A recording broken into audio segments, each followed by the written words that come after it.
Well, we can all agree that 2020 was a dumpster fire. Jacqueline, it was a horror show. Complete disaster, but sports was able to make a lot happen. Especially women's sports, and that's why The Gist and CBC Sports partnered up to highlight some of the best women's sports stories of 2020. Yeah, and we're not ranking these moments. We're not saying one was more important or bigger than the other, but we just want to have the discussion.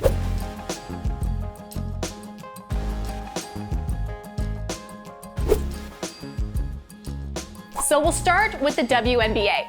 ESPN aired 87 of their 132 games on national television, which was 13 more games than they usually air. And they saw a 68% increase in average viewership compared to 2019. And then CBS aired the NWSL's Challenge Cup, and they saw a nearly 500% year-over-year increase. Now, a little transparency there. The tournament wasn't broadcasted on TV last year, so they really could only go up from there. But they saw 653,000 people tune in to watch Houston win the final. What 2020 taught us was that when you put women's sports on TV and make them accessible, people will watch. 2020 saw some massive investment in women's sports. Starting things off on the ice, female hockey players deserve to play in an equitable hockey league. And Secret Deodorant stepped up massively in October, committing $1 million to the PWHPA. Now, this is the largest commitment women's hockey has ever seen in North America, and we hope that this is just the beginning.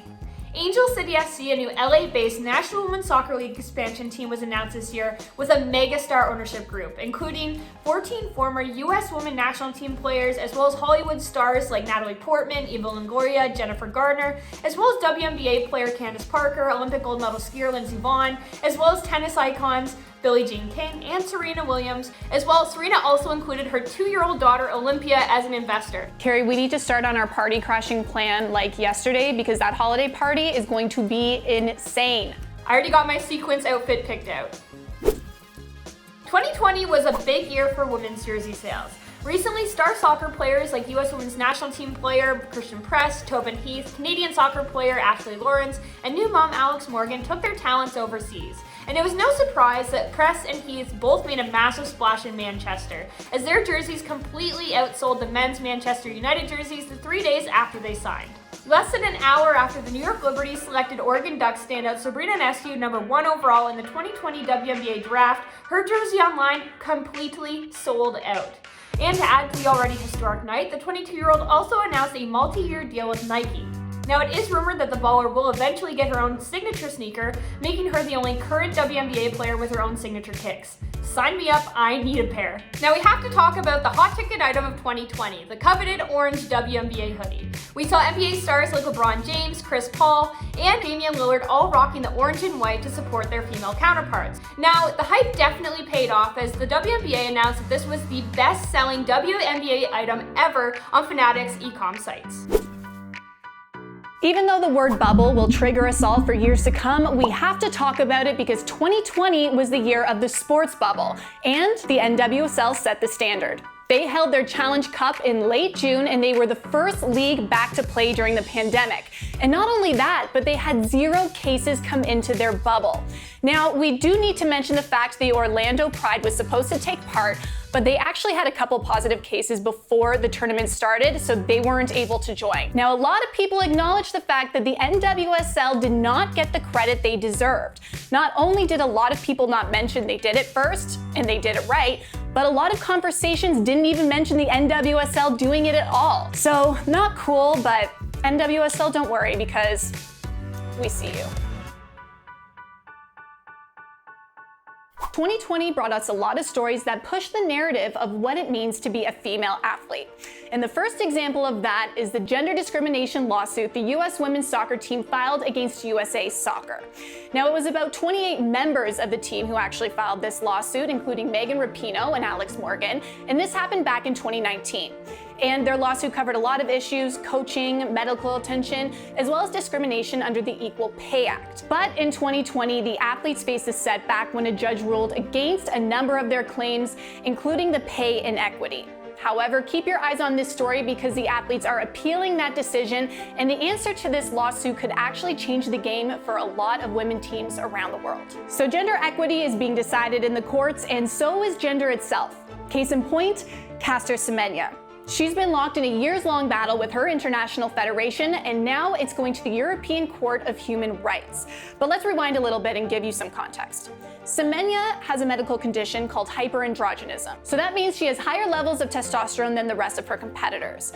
Now, her international federation, called World Athletics, has been battling with this notion for a few years now as to whether this extra testosterone gives her an unfair advantage on the field of play. So, in 2018, they made some new regulations for the women's middle distance events only, which are Semenya's events, basically saying that athletes like Semenya have to take medicine to lower their testosterone levels if they want to compete internationally. She took World Athletics to the Court of Arbitration for Sport, and then in the Swiss Federal Tribunal, where she lost both times. So the Human Rights Court will likely be the last place she can try and get these rules changed. However, there is a bit of a loophole here. We might actually see Semenya in Tokyo 2020 because she switched to the 200-meter event. And last but not least, we want to talk about Quinn's coming out story. Now, Quinn is a member of Canada's national women's soccer team who helped the team to a bronze medal in Rio 2016, and in September, they came out as trans. And there's been a lot of support around that, and it's an important story when it comes to inclusion, but also the use of proper pronouns. So it will be a massive moment to see Quinn take the field in Tokyo 2020. So all of this to say, this past year gave us a lot of pivotal moments to talk about gender discrimination in sports, but also inclusion. When talking about Canadian soccer players making waves this year, we have to talk about Christine Sinclair, who secured her GOAT status after notching her 185th and then her 186th international goal, making her the world's leading international goal scorer among men and women. As if we needed a reminder of how damn good Sue Bird and Breanna Stewart were, well, they reminded us at the 2020 WNBA Finals. The Seattle Storm took the final, sweeping the Las Vegas Aces, and Stewart was named Finals MVP for the second time in her career. And Jacqueline, Stewie's gonna need some more hands after this season because she's got so many championship and MVP rings to wear. When Forbes released their annual highest paid athlete list of 2020, we were a little surprised that 22-year-old Naomi Osaka surpassed 39-year-old Serena Williams as the highest paid female athlete of 2020. Racking in $37.4 million in prize money and endorsement money. Now, unfortunately, we weren't surprised that they were the only two females on the list, at 29th and 33rd respectively. Boo! At the US Open, Naomi Osaka used her platform to protest racial injustice and advocate for the Black Lives Matter movement when she wore 7 different masks for each round of the US Open, each honoring a different Black victim of police brutality. When it came to the WNBA, players were at the forefront of the Black Lives Matter movement, with players like Natasha Cloud, Maya Moore, and Renee Montgomery opting out of their seasons to take their time to fight for racial injustice. We have a voice that can be used for the voiceless. We have this platform to sit in front of all these cameras and this media and be a voice and to use our voices in the right and correct way. So I challenge all of us, if you're still staying silent, you're part of the problem. If you're choosing to be neutral, you're choosing the side of the oppressor. WNBA players in the Wubble also took massive stands against racial injustice throughout the season. On August 26, the WNBA joined the MLB, MLS, and NBA in boycotting their games after Jacob Blake, a 29-year-old black male, was shot 7 times in the back by the police in front of his 3 young sons. The next day, the Washington Mystics also made a massive stand while walking in all wearing white coordinating t-shirts with James Blake's name written across them and 7 bullet holes on the back. Such a powerful message. Yeah, that's an image I think is going to stick in a lot of our minds for a very long time. Obviously, so much work going into keeping the Black Lives Matter movement at the forefront of this very crazy sports season. And I want to throw it to Megan McPeak. She's a Washington Mystics play-by-play commentator as well as a CBC Sports contributor because she can really encapsulate this season in a way that not many can. Black women are the last thought, but the first to the fight.